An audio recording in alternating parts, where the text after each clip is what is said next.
Good evening. आज हम यहाँ पर कुछ नया सीखेंगे, तो रहिए मेरे साथ। हम साथ मिलकर हम सीखेंगे ऑज या और को।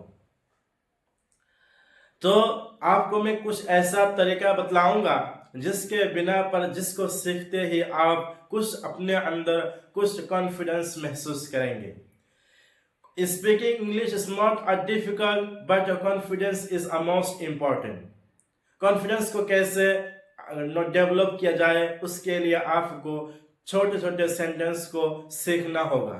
जब आप इनको बना पाएंगे, इनको अच्छी तरह बोल पाएंगे, तो इंग्लिश बोलना आपके लिए ऐसा हो जाएगा।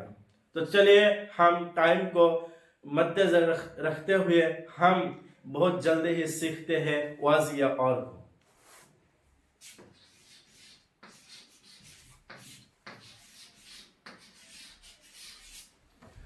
यह हो गया हमारा was या और। तो सबसे पहले हम इसको सीखते हैं। हम इसको मिटा देते हैं। हम was को कहा यूज करते हैं, तो सिंपल सेंटेंस के बारे में एक चीज को ध्यान में रखिएगा।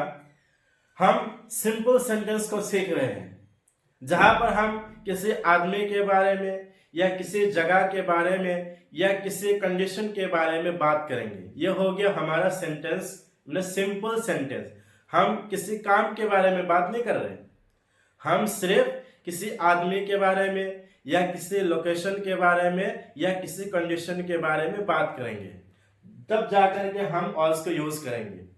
ऑल्स का और भी इस्तेमाल है, हम इसको नहीं करेंगे यहाँ पर। हम स्टेप बाय स्टेप सीखते हैं।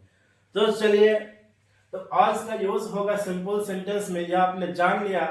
तो हम किसको साथ यूज करेंगे? तो हमारा सब्जेक्ट है ही, हमारा सब्जेक्ट है शी, इसी तरह इट है, इसी तरह नेम है, और लास्ट में है हमारा आई। तो एक है आई, हे, शे, इट, नेम। 1 2 3 4 5 इन पांचों के साथ यूज होगा क्या? वाज। कैसे स्ट्रक्चर क्या होगा? हमारा स्ट्रक्चर होगा subject plus was plus complement. Means सबसे पहले हम सब्जेक्ट को रखेंगे, उसके बाद हम वाज को रखेंगे, और उसके बाद हम कॉम्प्लीमेंट जिस चीज के बारे में हम बतलाएंगे। जैसे I was at the masjid.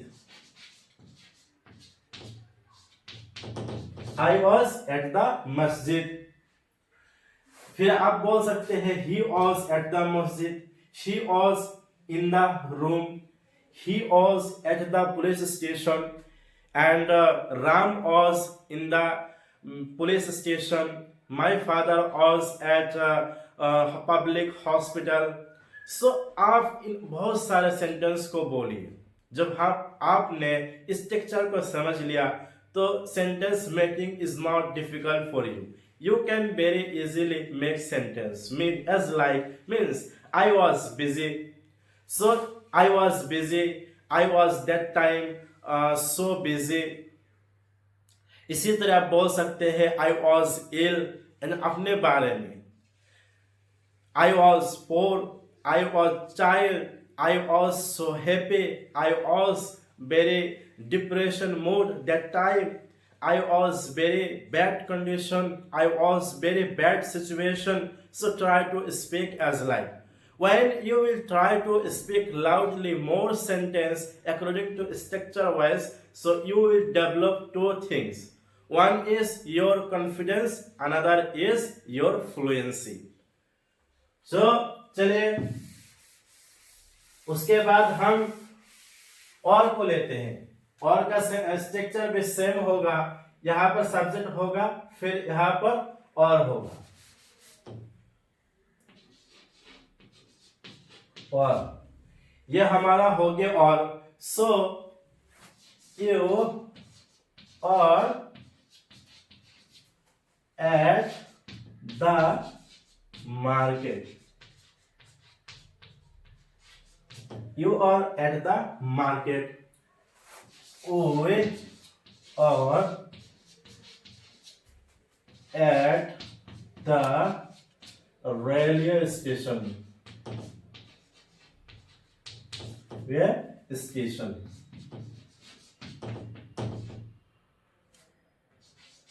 We are at the railway station. से हमारा हो गया और. इसी तरह दे है. They are busy. They are busy. So यह हो गया हमारा और का एग्जाम्पल. अगर हमको नेगेटिव बनाना है, अगर नाबाधक यानी नेगेटिव सेंटेंस को बनाना हो तो हम कैसे बनाएंगे? उसके लिए आपको कुछ करने की जरूरत नहीं है. सबसे पहले आप सब्जेक्ट को रखिए, उसके बाद और को रखिए, उसके बाद नॉट लगा दीजिए, उसके बाद जो हमारा कॉम्प्लीमेंट है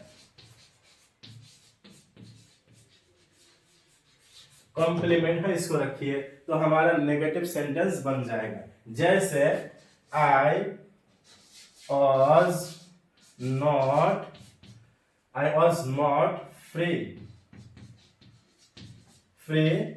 that time,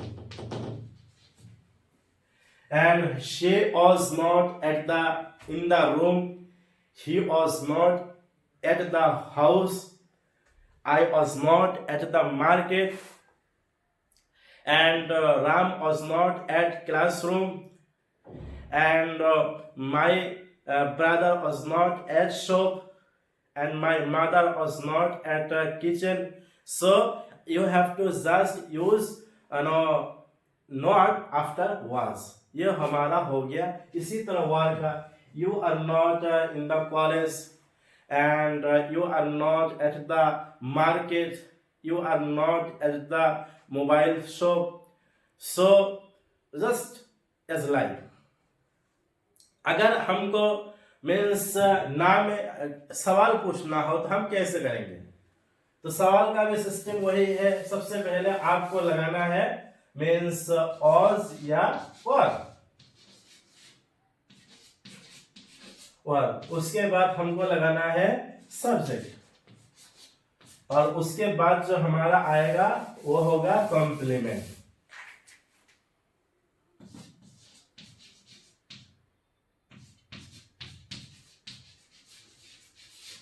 यह हो गया हमारा जो हम सवाल पूछेंगे उसके बारे में स्ट्रक्चर.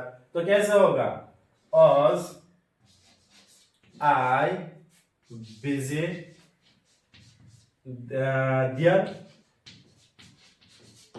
देयर, या और you were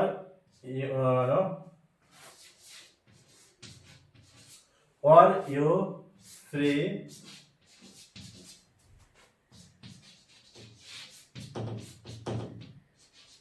time, were you free that time. से वो हो गया हमारा क्वेश्चन. तो गाइस हमने देखा कि हम ऑज और वर को यूज करके कैसे सेंटेंस बना सकते हैं, और आप try to make unlimited sentence, because how much you will try to practice, so it will good for you. I am not focusing only for grammar part, but I am also focusing for means practice parts also. It is very simple sentence, but when we will try to practice small sentence, so it will be very good for us. जितना हम बोलेंगे, जितना हम मतलब practice करेंगे, उतना ही हमारे लिए बेटर होगा.